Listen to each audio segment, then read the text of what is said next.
هريرة رضي الله تعالى قال سئل رسول الله صلى الله عليه وسلم أي العمل أفضل؟ قال إيمان بالله ورسوله. قيل ثم ماذا؟ قال الجهاد في سبيل الله. قيل ثم ماذا؟ قال حج مبرور.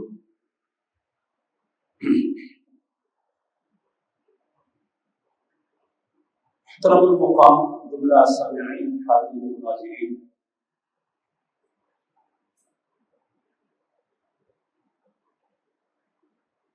اسلام کی جو بنیاد اصول ہیں، جو بنیادی رکن ہیں، وہ 5 ہیں: ایمان باللہ و بالرسول، اور پھر اس کے بعد جو ہے نماز ہے، زکوٰۃ ہے، رمضان مبارک کے روزے ہیں، حج بیت اللہ ہے۔ اس میں حج بیت اللہ کے بارے میں ہم نے 2 احادیث مبارکہ آپ کو سنائی ہیں۔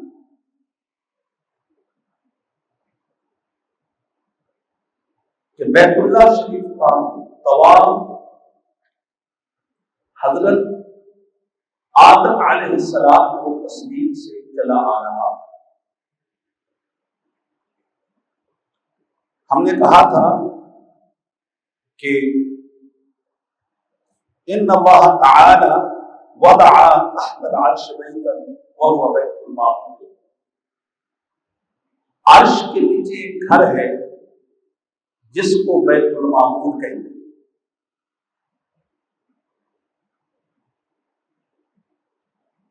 امر الملائکہ ان یطوفوا بہ، اللہ نے فرشتوں کو حکم دیا ہوا ہے، فرشتوں تم عرش کے نیچے جو بیت المعمور میرا گھر ہے، فرشتوں کا قبلہ ہے، فرشتوں کا کعبہ ہے، اس کا طواف کرو۔ ثم امر الملائکۃ الذین هم سکان الارض ان یبنوا بیتا فی الارض علی اسمہ وقدرہ فبنوا۔ اللہ نے جو زمین پر بسنے والے فرشتے تھے، زمین پر رہنے والے فرشتے ہیں، انہیں حکم دیا کہ تم بھی زمین پر ایک کعبہ بناؤ، اسی کعبہ کے نیچے اور اسی کعبہ کی طرح بناؤ۔ یہ جو بیت اللہ شریف اللہ کا گھر اور ہمارا قبلہ، یہ عرش کے نیچے ہے، بیت المعمور کے نیچے ہے، اور اگر بیت المعمور سے کوئی چیز نیچے گرے تو وہ کعبۃ اللہ کی چھت پر گرے۔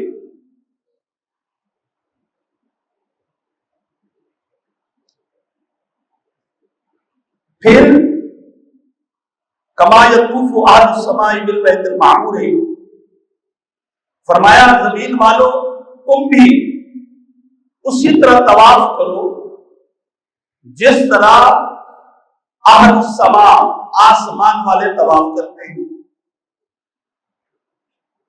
آسمان والے بیت المعمور کا طواف کرتے ہیں اور ہم بیت اللہ شریف کا طواف کرتے ہیں۔ آسمان والے جو ہے عرش کے نیچے جو اللہ کا گھر ہے اس کا طواف کرتے ہیں، بلکہ مولا علی قاری فرماتے ہیں ان الملائکۃ بنوہ قبل خلق آدم بألف عام، آدم علیہ السلام والتسلیم کی تخلیق سے 2000 سال پہلے بیت المعمور بنایا گیا تھا، فرشتوں کا قبلہ بنایا گیا تھا، اور فرشتوں کے طواف کرنے کی جگہ بنائی گئی۔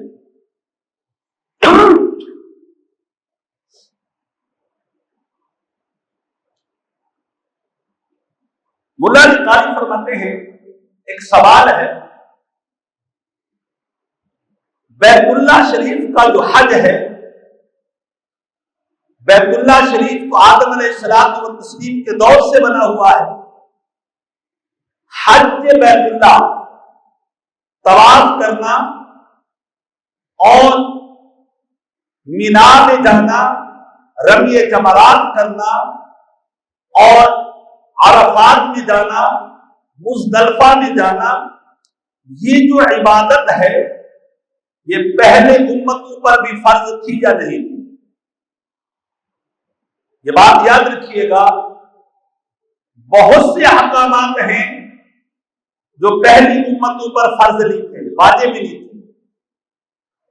مثلا وہ امتیں جہاد کرتی، جہاد کرنے کے بعد جو مال غنیمت اکٹھا ہوتا اس کو استعمال نہیں کر سکتے، مال غنیمت ایک پہاڑ پر رکھتے، آسمان سے آگ آتی، آسمان سے اللہ تعالیٰ کی کوئی علامت آتی، اس کو بھسم کر دیتی، اس کے قبول ہونے کی یہ دلیل تھی۔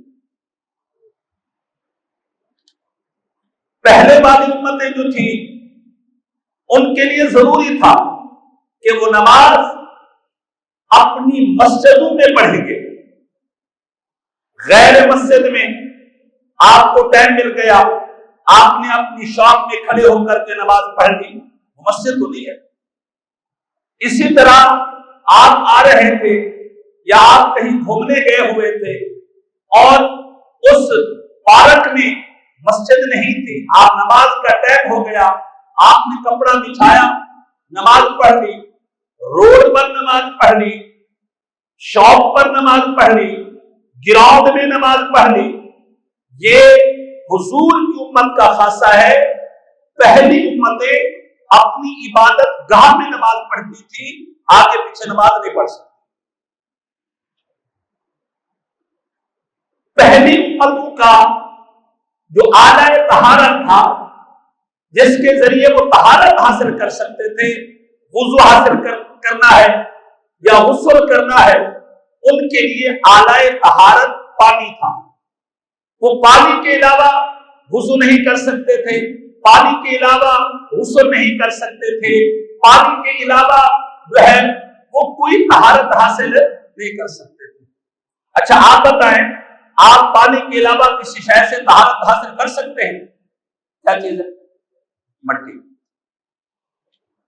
یہ جو طہارت بالتراب ہے، مٹی کے اوپر آپ نے تیمم کیا، وضو بھی ہو جائے گا اور غسل بھی ہو جائے گا، لیکن یاد رکھیے گا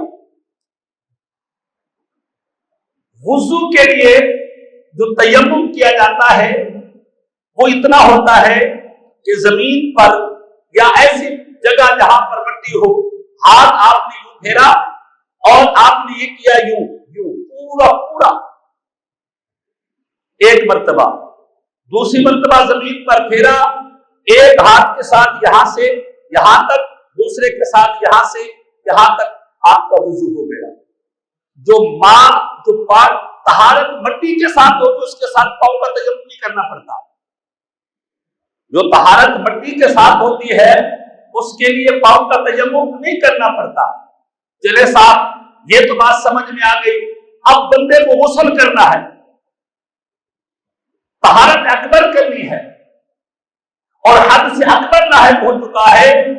اب حضور صلی اللہ علیہ وسلم کے چہرہ وضحا کے صدقے اللہ نے ہمیں اتنا ہی کہا ہے جتنا آپ وضو میں یہاں سے یہاں تک، یہاں سے یہاں تک، یہاں سے یہاں تک کرتے ہو، اگر غسل کرنا ہے اس کے لیے بھی آپ اتنا کر لو، آپ کا غسل ہو جائے گا، آپ کا غسل ہو جائے گا۔ تو پہلی بار امتوں پر حج فرض نہیں تھا، نبیوں پر حج فرض تھا، نبی حج کرتے تھے، بلکہ مولا علی قاری حنفی رحمت اللہ تعالی علیہ فرماتے ہیں کہ حضور صلی اللہ تعالی علیہ وسلم ایک مرتبہ آپ جو ہے وہ حج کے لیے جب تشریف لا رہے تھے تو آپ نے صحابہ کرام علیہم رضوان سے پوچھا یا ابا بکر ای واد الحاج، اے ابو بکر یہ کون سی وادی ہے؟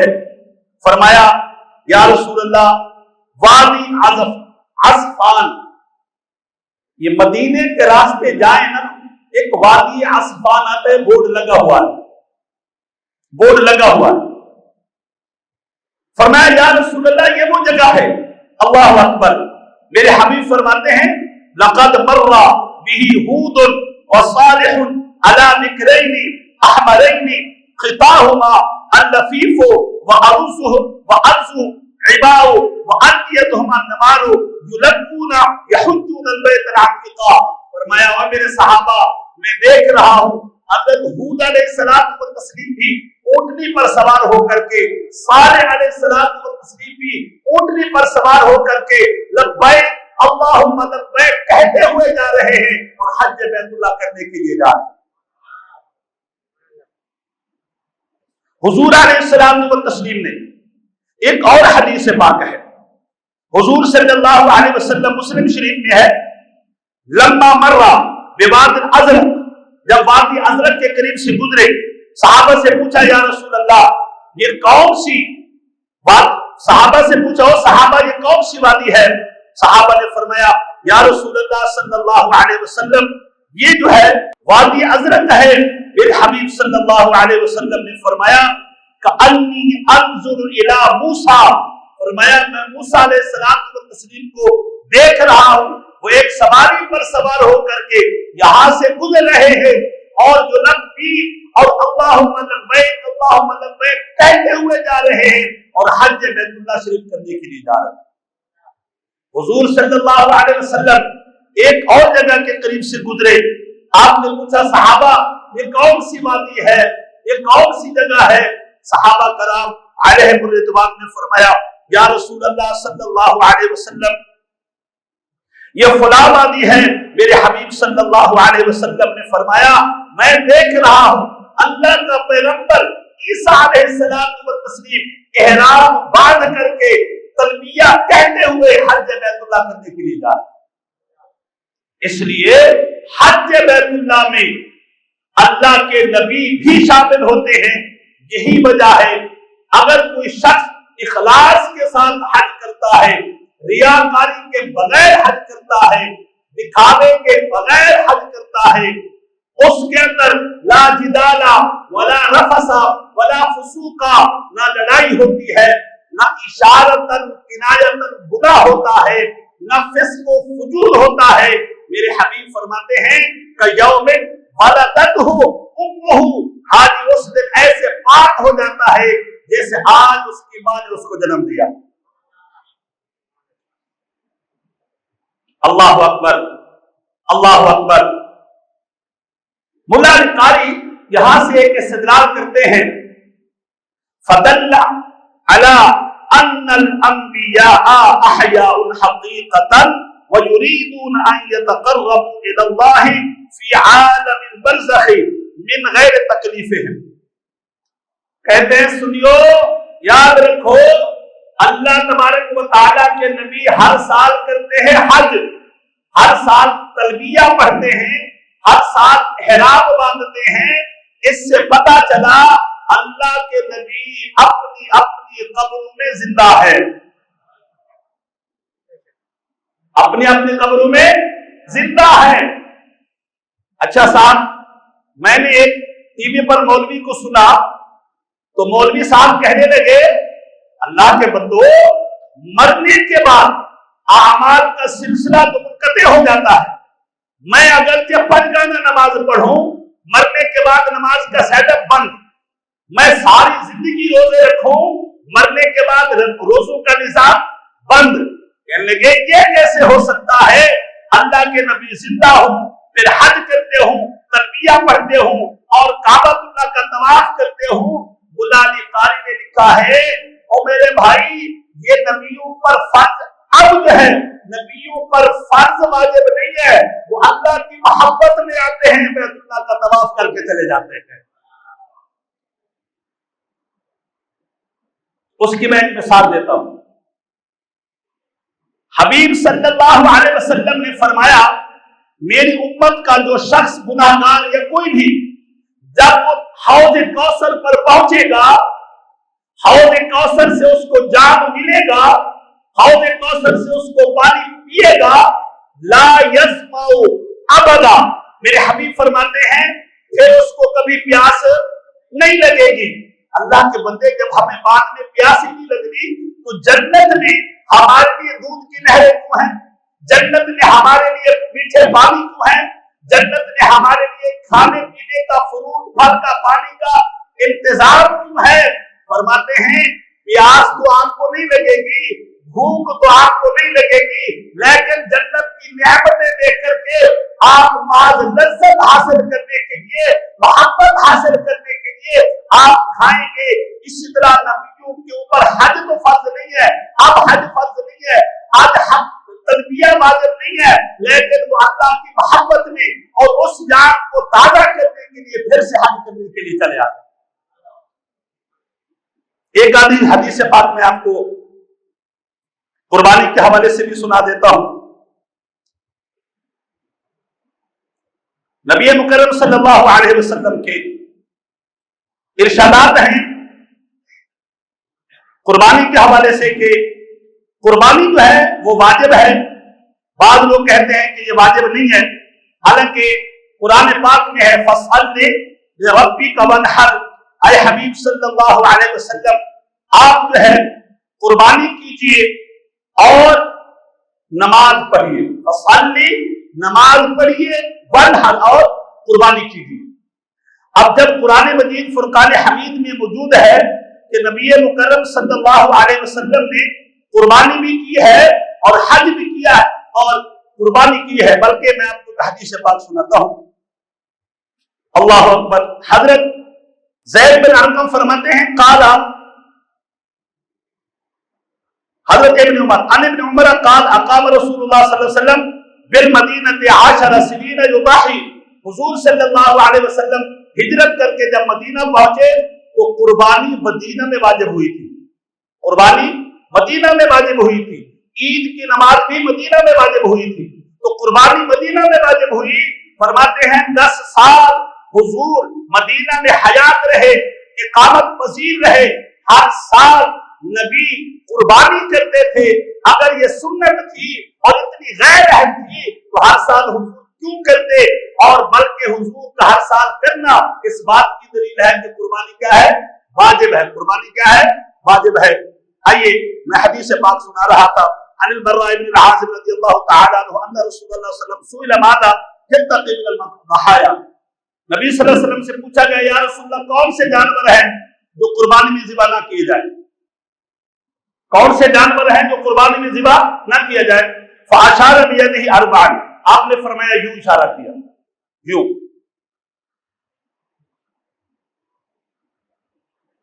فرمایا العرجاء البین ذلعھا، ایسا لنگڑا جانور جو لنگڑاہٹ کی وجہ سے چل نہ سکے، ایسا لنگڑا جانور لنگڑا ہے لیکن چل رہا ہے، کھا رہا ہے، اپنی قربانی کی طرف جا رہا ہے، تو وہ نہیں، ایسا لنگڑا جانور جو لنگڑاہٹ کی وجہ سے چل نہ سکے اس کی قربانی جائز نہیں ہے۔ العولاء البین عبرھا، فرمایا ایسا اندھا جانور جس کا اندھا پن واضح ہو، پانی ہم نے رکھا اس کو پتہ نہیں پانی کہاں، گھاس ہم نے رکھا اس کو پتہ نہیں گھاس کہاں ہے، اس کی قربانی بھی جائز نہیں ہے۔ فرمایا المریضۃ البین مرضھا، ایسا مریض جانور نہ وہ گھاس کھا رہا ہے، نہ وہ پانی پی رہا ہے، نہ وہ چل پھر رہا ہے، کچھ بھی نہیں کر رہا، اس کی قربانی جائز نہیں ہے۔ العجفاء التي لا تلقي، فرمایا اتنا کمزور اور جس کی ہڈیاں نکل چکی ہوں اور گودا موجود نہ ہو، جس کے اوپر بالکل ہڈیاں ہوں، ہڈی ہو چکا ہو، اس کی قربانی بھی جائز نہیں ہے۔ اللہ ہمارے درس کو قبول فرمائے۔ السلام علیکم۔